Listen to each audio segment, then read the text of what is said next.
Reaction time is a time for driver to perceive and react to a particular stimulus that takes appropriate actions. This time depends on the complexity of the decision and task involved. Research studies have shown that an average reaction time of 2.5 seconds is typically, although the variation of the distribution of reaction time is very high. Values of up to 7 seconds have been recorded at one extreme, and at the other extreme is 1 second's time have been measured with a forced stop. One person for large variability is a reaction time. One reason for the large variability is a reaction time dependent on driver's level of alertness at the time. Similarly, anticipation or press signaling of an event, the absence of uncertainty on multiple choices, and the familiarity with a task can each lower reaction time. The driver's reaction time of 2.5 seconds, okay, should be used.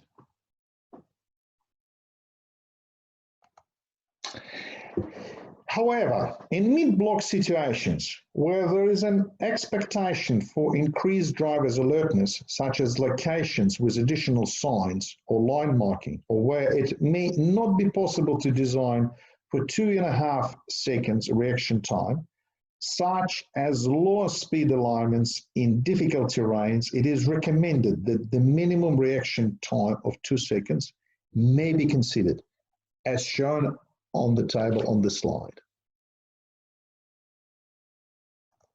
One of the other important parameters for geometric design of major urban roads is a side distance types. There are a few of them. 5 side distances may be used in the design process. Topping side distance, overtaking side distance, intermediate side distance, maneuver side distance, and intersection side distance.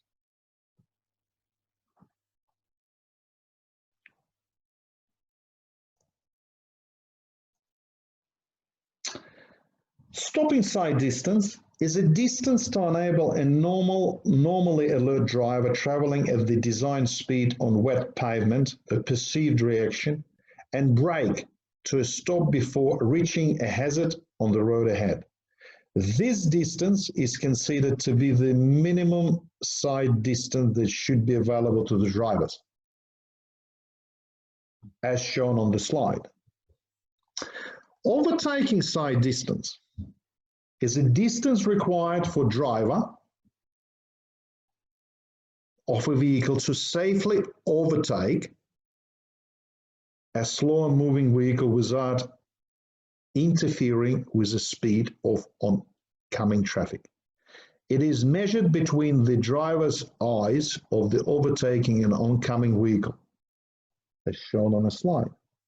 It is not necessary to consider overtaking side distance on major urban roads with 2 or more traffic lanes in each direction of travel, as they offer a continuous overtaking opportunities.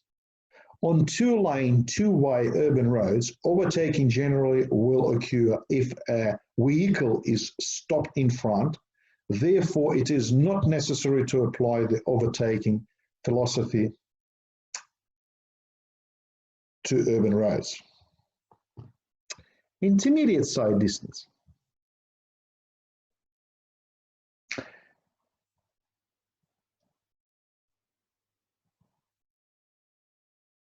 Enables 2 drivers traveling towards each other at the operating speed to stop before meeting. Okay, it is measured between the eyes of drivers of the 2 vehicles that are approaching each other.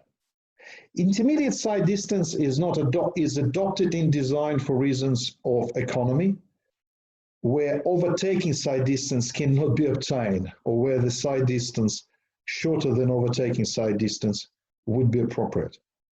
I haven't presented slides on the overtaking side distance. And similarly on the maneuver side distance, Okay, there is no slide, but I'll provide the definition, which is a distance required for vehicles to brake to a lower speed than the maneuver around the hazard, or than the maneuver around the hazard. It is used in situations where provision of a stopping side distance is either too costly or impossible. Intersection side distance. There are 3 side distance criteria applicable to safe traffic operations and intersections. Okay.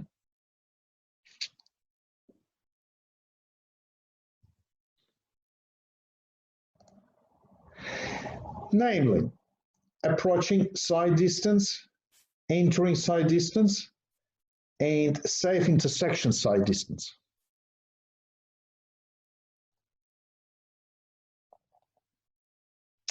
It is desirable that vehicles approaching an intersection and major and side roads are mutually visible so they can both stop prior to entering the intersection if necessary.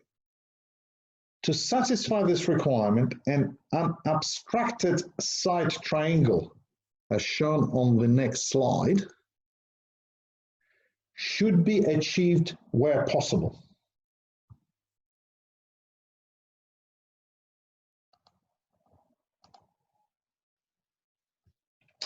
Approach side distance is a measure from driver's eye height to road surface. Approach side distance is a minimum requirement for each leg and turning lane of an intersection, as shown on the slide, to provide the drivers of a vehicle adequate distance to observe the road layout, including pavement marking, curbs, islands, in sufficient time to react and stop if necessary before entering the conflict area. Approach side distance shall be provided on all approaches to an intersection. Safe intersection side distance is measured from the driver's eye height to driver's eye height. Safe intersection side distance is a minimum standard that should be provided on a major road at any intersections. It provides sufficient distance for a driver of a vehicle on the major road to observe a vehicle from a side road approach, moving into collision situation, and to decelerate to a stop before reaching the collision point. If the safe intersection side distance cannot be provided, let's say, for example, where the cost of moving obstructions, such as a building, is prohibitive, the intersection should be supplemented with appropriately designed control mechanisms, such as a signage, pavement marking, or traffic signals. However, these measures should not be considered as a substitute to good design practice. I can tell you why, because let's say for in a very confined urban area, the traffic signals may not be seen by a speeding driver. Stopping side distance has 2 components, namely the distance traveled during the driver's perception reaction time and distance traveling during braking time. And it's reflected in the formula shown in the screen.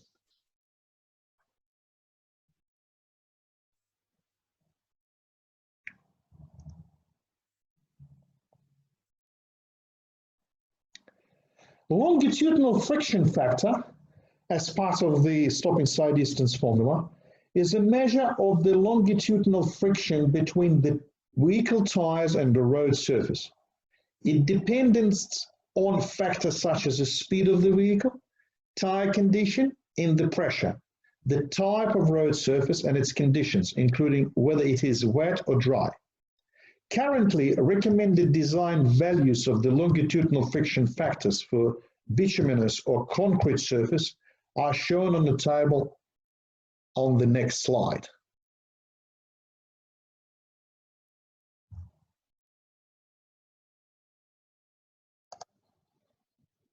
Well, my computer started working better. It's actually appeared on this slide.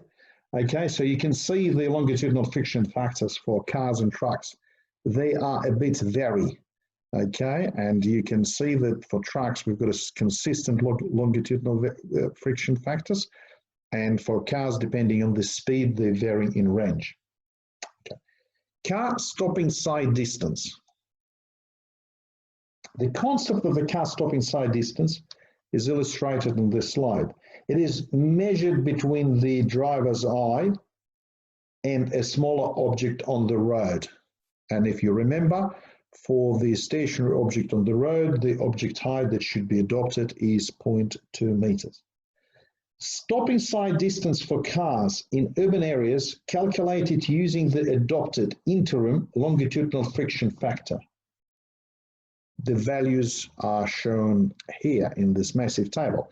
There is no expectation for you to remember these figures. There's only expectation to understand how they've been calculated, okay? And over the time, you probably will remember some of the figures, but you don't have to remember the figures. You can only check how they've been calculated using the stopping side distance formula and longitudinal friction factors and the speed values. Truck stopping side distance, okay, is illustrated on the slide at a crest point. The reason for longer truck braking distance include poor braking characteristics of empty trucks.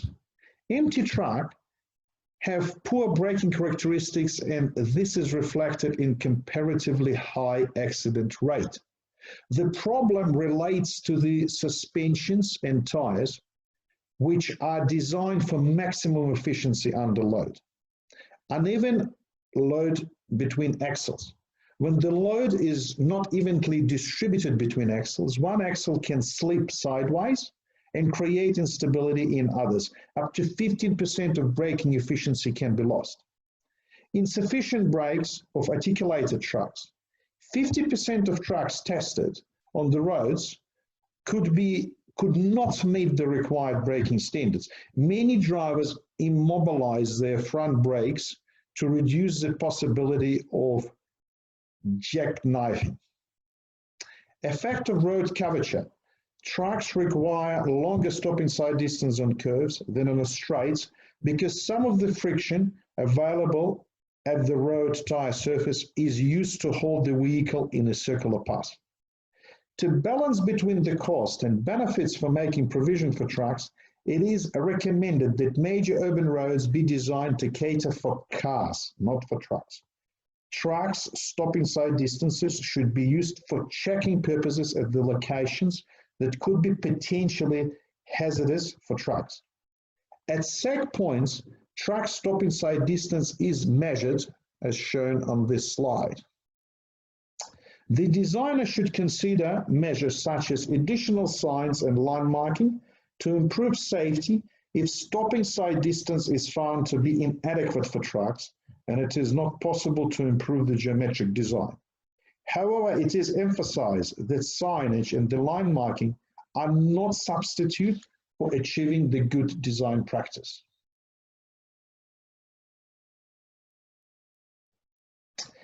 Side distances on horizontal curves. Visibility may be restricted on horizontal curves due to an obstruction on the inside of the curve, as shown on the slide. Where obstructions on the inside of the horizontal curves cannot be removed, such as bridge piers or rails or buildings or batters or vegetation, the radius of the curve should be selected to permit adequate side distance to be provided.